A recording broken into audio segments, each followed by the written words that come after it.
Death to the radio, who listens anyway? Same old song and dance over and over again. Fast food invasion, lost generation. Rewash, rewash, chewed out meat.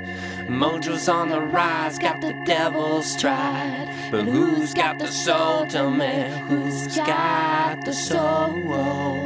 Tell me, tell me, tell me, Lord. Tell me, who's got the soul?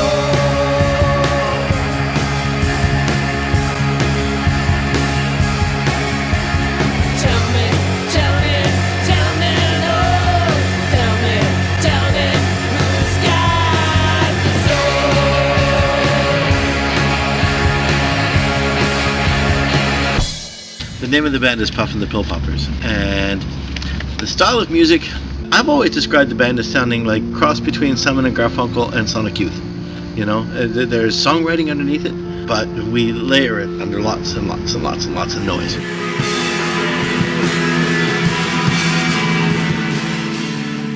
Initially it was a complete joke, the band. We just really didn't take ourselves seriously. Then we thought, well, Puffin' and Pillpoppers, let's look into it. The first album was really a surprise when we got it, because I mean, you know, we have these songs, we've been playing these songs over and over and over, and it's very different from this one in that we were playing the same 12 songs every week over and over and over. Le nouvel album, moi je trouve qu'il est plus uniforme comparé à l'autre. L'ancien album était disparate, il y avait des chansons d'un genre, d'autres chansons d'un autre genre, plus rapides, plus lents.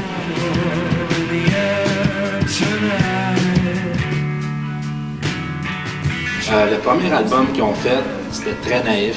Il a été fait plus en fonction de faire des spectacles, d'avoir du fun. Ce deuxième album-là, Simon le conçoit plus comme il y a plus une vision. The parts that goes into the change, you should be there with Dave. Our second album is called Radioactive, Sweet Peaches. Yeah, we've been working on this for a little bit more than 2 years. I think we're going on our third year. The reason it took so long, it's not because of a lack of material. We have over, Rob, what do we have? We have 30 songs or something? No, many more than 40. That. Lots. We're playing in a completely different place. I think place really has a lot to do with it. It was a couple of years we were in this very nice loft downtown. So we relaxed a lot more, and music making was a lot different. A really sweet spot actually in the RCA building downtown. The RCA built the building as a factory. Since then it's been chopped up into a beehive of artistic spaces. But new management took over the building and they decided they didn't want any bands anymore because bands make noise. And somehow we didn't fit in with the new owner's vision of what they wanted the building to be, and I still don't really know what their vision is, if it includes the arts but not any arts that actually make noise. How did we come to be rehearsing in a church? We're just orphans in search of a home, and the church was kind enough to offer us a place to set up shop. But it is an awfully sweet sounding room. Holy cow. Check. I mean, acoustically it's very different from the old space. And so just kind of naturally we're arranging things a little different and approaching things a little bit differently. It's been completely awful. I'm miserable as an artist because it's so difficult to create. I mean, to just press a vinyl, I mean, you have to gather funds and you almost feel like a beggar, and you don't want to write, you know, for the sake of selling either, because anyway, that's hard on its own. I admire artists that can do that. But when you're just writing for art's sake, I mean, you're gathering pennies for studio time. You have to set a deadline for something. You have to set a goal. We don't have it because we realize that some of us at least are old and not going anywhere. Like, really, you know, we'll play a few gigs here and there, but we're not going to get a tour bus, and we're not going to go on a tour that's longer than a weekend. It's just not going to work. And we're not going to do tunes that are half-assed. It's a bit our fault because we took a stance where we're just going to create and not do shows. So if we were going to do shows more and create a bit more income that way, then probably would have been released earlier. But this time around, I just wanted to do the creation aspects of it and then play out.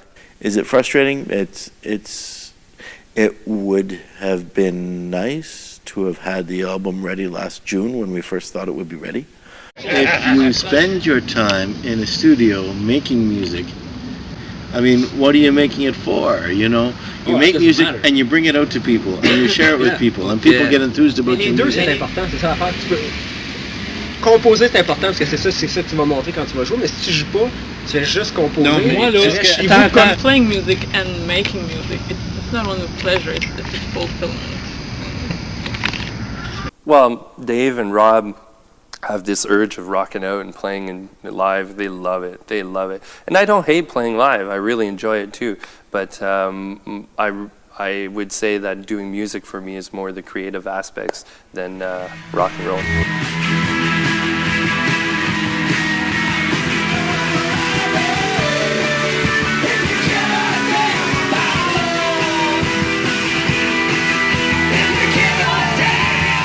It is so frustrating for me.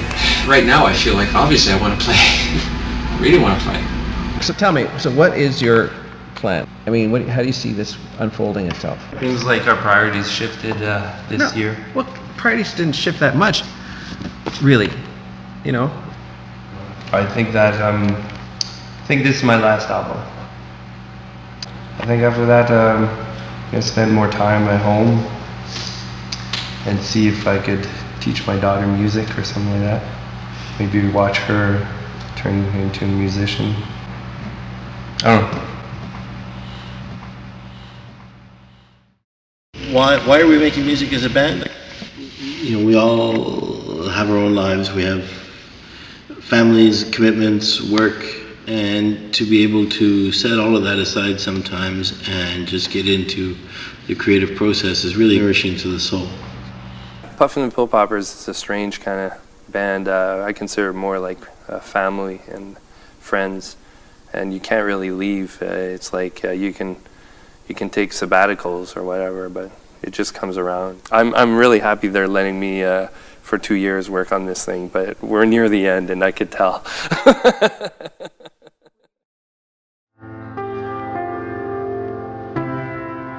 I gave up on being a full-time musician. I gave that up when I was 25, I think.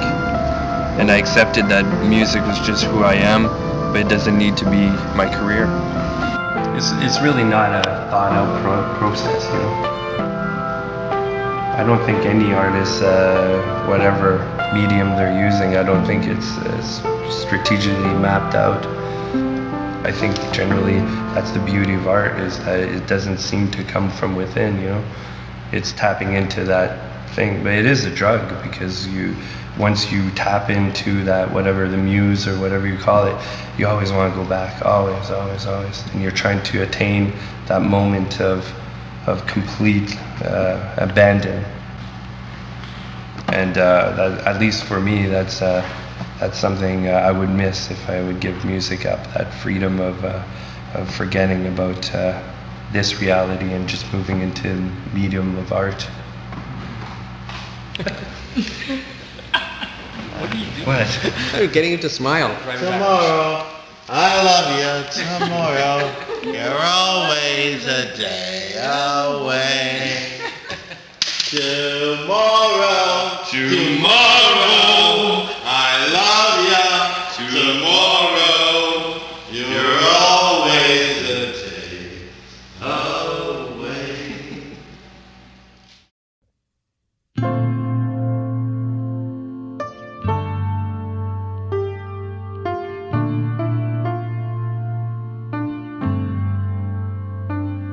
I sewed my own world from fabrics and colors right. I hid from you, girl, when I should have given my arms. And here in this shell, I'm bigger than life itself. To be half a man when I should have given my arms, caught it wrong. But there's something that can't be be said about never giving in. There's a truth that will never bend. I'll be there, I'll be there, I'll be there till the end, through it all. Furthermore, till it all burns down, till it all burns down, till it all burns down.